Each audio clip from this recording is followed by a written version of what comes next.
Well, speaking of movies, Yeah, movies. we're gonna go on to Alan's topic. All right, Speaking of movies, the time has come. time has come. It has been foretold. The Sausage Party will be coming out. I've been talking about it for 2 years. I know nobody believed me that I was actually working on this movie because they never saw shit about it. But now the trailer has finally been revealed, and I wanted to get your guys' thoughts on the trailer itself, and also what you think an R-rated animated movie will mean for cinema in general. Yeah. Okay. That is not for kids. An R-rated animated movie that's catered to adults. Rocco, did you see the trailer? Yes, I have. Okay, awesome. I'm actually watching it currently right now for the third time. Okay. So I want to just... My thoughts are this really quick. Okay, I'll just do high-level meta stuff. Fucking hysterical. I could not stop laughing. Okay. 2, I think it's actually a really great commentary and like the perfect timing for something like this. We've been just taking animated movie after animated movie after like 3D animated movie for kids for so long. Like it only makes sense that like now someone who's watched Toy Story at age 9 is now grown up enough to appreciate animation for me as an adult, right? Right. So For a Western audience specifically, because like Asia has like anime that has been for kids and adults for like years, right? very Yeah, true. exactly. So this makes a lot of sense. You couldn't I couldn't ask for a better like Seth Rogen to like push this. Like I just his comedy works really well. Like Pineapple Express, like all these like goofy, young like funny movies for adults. And then what was my third one was you're inevitably gonna get the dumb parents who don't do any research. Like, I guarantee you, the day this comes out is there going to be an article somewhere about how a parent brought in a kid and is furious at Sausage Party because they thought it was for kids. It's and R-rated, it wasn't. right? You said? Yeah. Hopefully Yeah. somehow or another they can't manage to bring their kid into an R-rated movie. Oh, Somehow. it happens, No, man. I know it will happen. Like, Pan's Deadpool, Labyrinth. it happened to Deadpool, and that was like obviously marketed as like an R-rated comic book movie, Yeah, right? Pan's Labyrinth. People like, flipped how do they their get shit. in? They were like, "What the fuck? This is supposed to be a kids movie." It's like, no, it's not. No, it's not. You didn't do any research. You just thought like.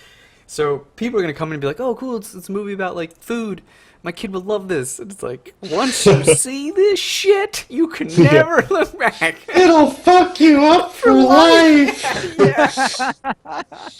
Yeah. So I watched it, and I was dying laughing too as well. So I was told this one recently about Allan. Allan saying he was working on this film, and I was like, what? I don't know about this, but we'll see. See what it is he's talking about. It's like it's adult R-rated film, animated. It's got food in it. I'm like, okay, like I'm trying to wrap my head around it. Like, I mean, That's pretty much what I've gotten from every single person I've told about it until this trailer has come out. Well, now they're like, "Oh my god, that one with the food is so funny!"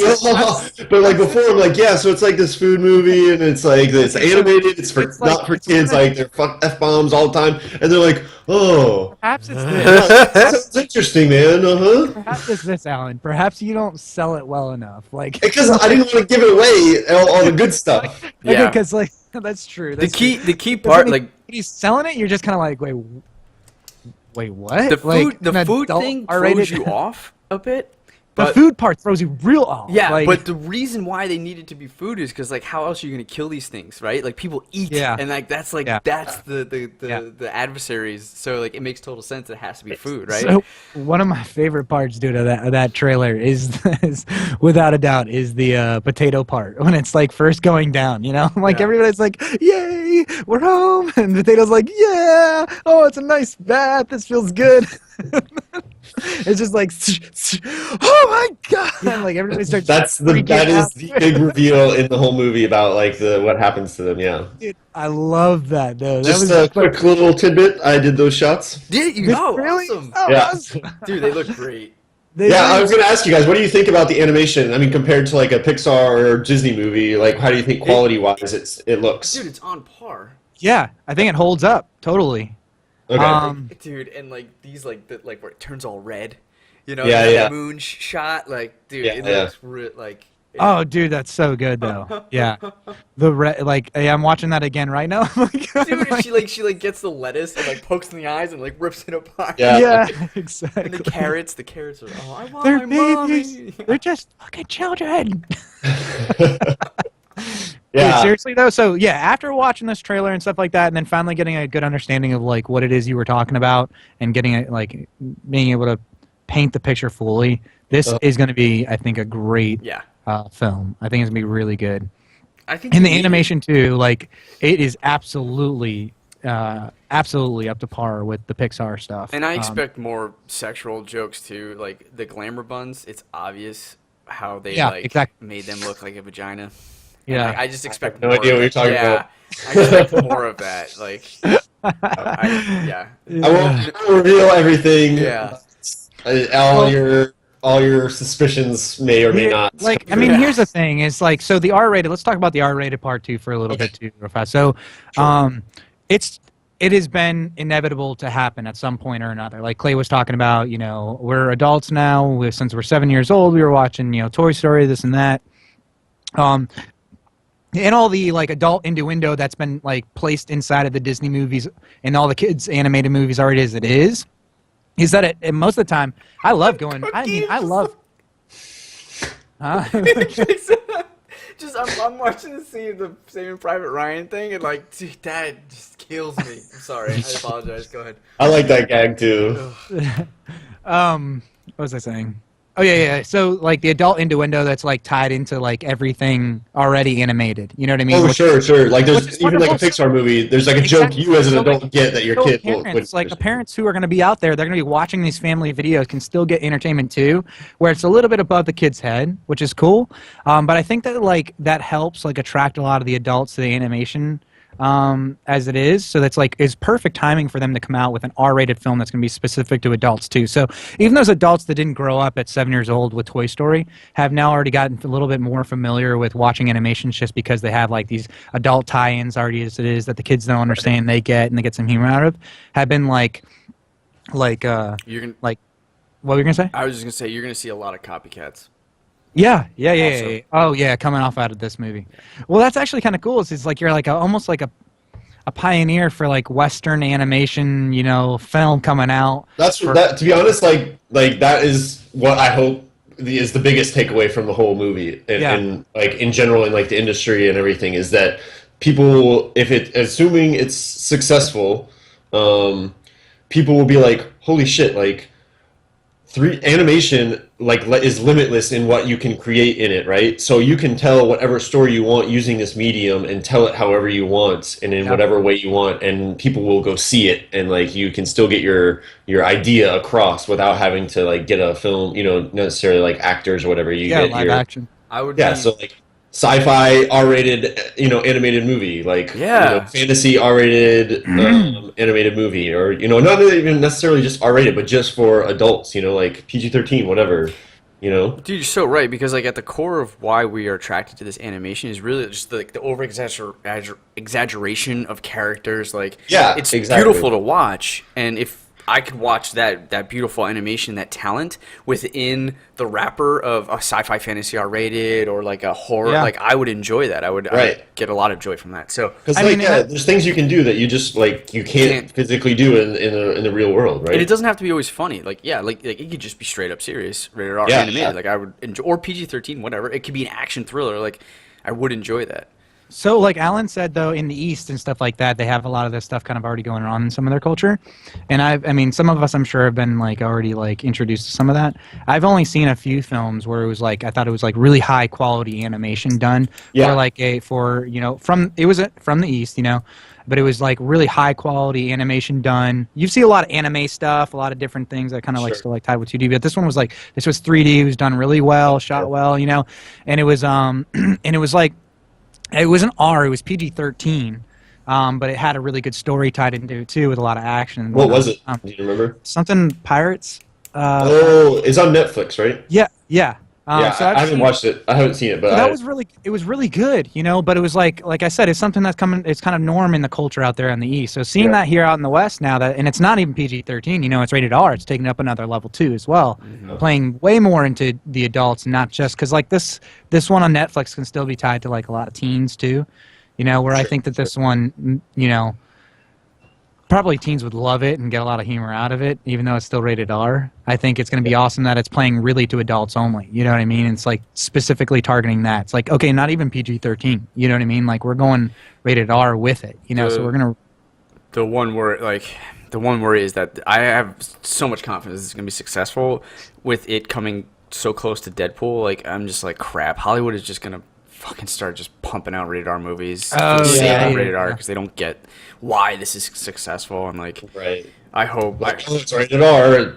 We got to make all rated R movies. Yeah, like, I'm worried. And that was something. It was funny because a lot of the comments I saw about the Sausage Party trailer itself, because it's a Red Band trailer, obviously, was that people thought they were saying fuck like way too many times. Like it was like kids that just learned how to say like the F word or something for the first time, and they were saying it all the time.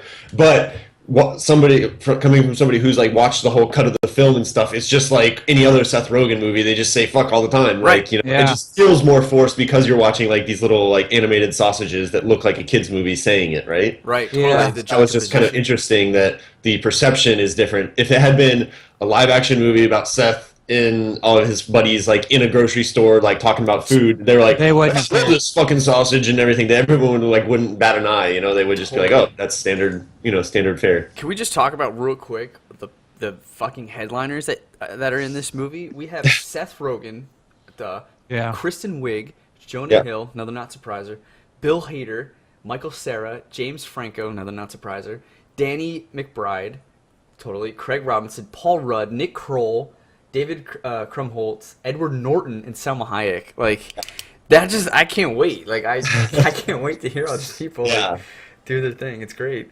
Yeah, and I think probably the main characters would be Seth Rogen, Michael Cera, Kristen Wiig, Edward Norton, Krumholtz. I love the part that's like a frozen part. It's like they're in a freezer or something like that. Oh yeah. And what's his name? Fuck, the guy that does the douche. The douche. Kroll. Kroll. Yeah. Dude, he's amazing. Yeah, that's great. Yeah. Okay. Yeah, man. I'm excited about it. Yeah. I'm excited to see how, you know. I think you got a job for the next how couple years, accepted dude. it's gonna be. I think a sequel. Though, like, what I would be worried, I would think, like, I would hope this is not a Ted situation. Like, they do Ted 2. Yeah, and it was just like flopped, and it was just like not good, and because like maybe Ted 1 just. Yeah, I don't think, as far as I know, I don't think there will be another one anytime soon. But you know, who knows? Like, that's the thing is, like, sometimes it comes down not to, you know, Seth and the writers or whatever. It's like a Sony or somebody. They're like, no, we need to make another one right now, you know, and then they just rush, like, boom, another one. Yeah, it would almost be like if you can get Seth Rogen and the writers in a room and be like, okay, let's not worry about Sausage Party. What other stories do you think you want to tell with this medium and like this rating? Yeah, and like let them go off. Because that's what led to Pixar being like like Toy Story 2 wasn't the next thing they did. They were like, that's fine, that allowed us to do this, but now we're gonna go this direction. Right. Yeah. And it was refreshing. Yeah, that would be cool. I think just like having writers and general people in the film industry being accepting of the medium for not kids movies will be enough to like let people. So like if some young enough to open that door. Young writer or even an old writer that always wanted to do an animation but never could because they couldn't get funding for it. They're just like, well, I have this script that I always wanted to make because I thought it would work great for an animated movie. Yeah. Now's the time that this can actually be made. Obviously, like all things Hollywood, you are worried about oversaturation. Like you don't want just a bunch of R-rated like animated movies just for no reason. Yeah. Unless they're good ones, but. I would hope it would be interesting if we would return to an '80s era of rated R movies because I feel like that was the last time that it was very, very saturated. Yeah, it's kind of interesting. One of the directors, Conrad Vernon, who is actually the directors of like Monsters versus Aliens, Shrek 2. He's like one of the co-directors on the movie. They were showing the cut of the movie at South by Southwest in Nice. Austin, and that's what he said was when the first time he watched. I don't know if you guys heard of it, Heavy Metal, Yeah. the like Western animated movie that's like not for kids basically. Like the first time he saw that he was like, wow, like this medium is awesome, like why aren't there more movies that are like for adults that are like this, Yeah. you know? And I had the exact same thing because like when the first time I saw that I was like, whoa, like Yes. boobs and things being killed and stuff. I was like, this is insane. Yeah. It's just like a really cool eye opener to see like what could be done in animation that we were kind of missing out on. That's cool. Yeah. This might be the first step.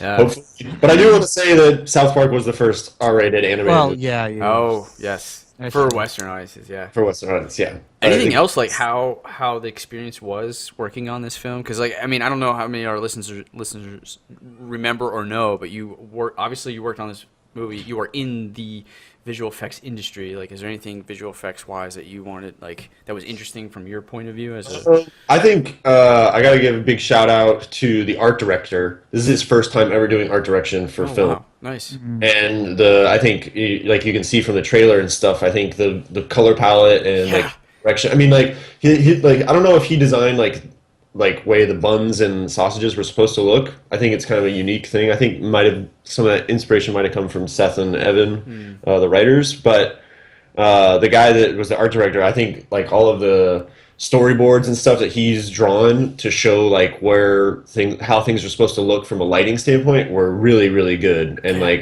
the movie itself looks awesome from like a lighting standpoint, and I'm excited for everybody to see like because this movie the trailer only touches on a couple little environments, but it's like a grocery store where every aisle is like themed for what type of food they have in it, so it's like really cool looking. It works There's, like, so well. Asian aisles, liquor aisles, like kinds of stuff. Like yeah, it's This will be crazy. good. Oh, okay. So I expect a lot of racist jokes. Oh, That'd be there's good. it's super racist. Like, Sounds like nobody, it's super nobody racist. is safe. Nobody's Nobody is safe. safe. Yeah. Cool, So. man. Well, it comes out August 11th? Yeah. Yeah, August 11th, Sausage Party. Check it out. This thing is hysterical. I don't even care if you're 14. You should check it out. It's funny. You'll like it. Sneak into the movie. Yeah. Terrible. All right.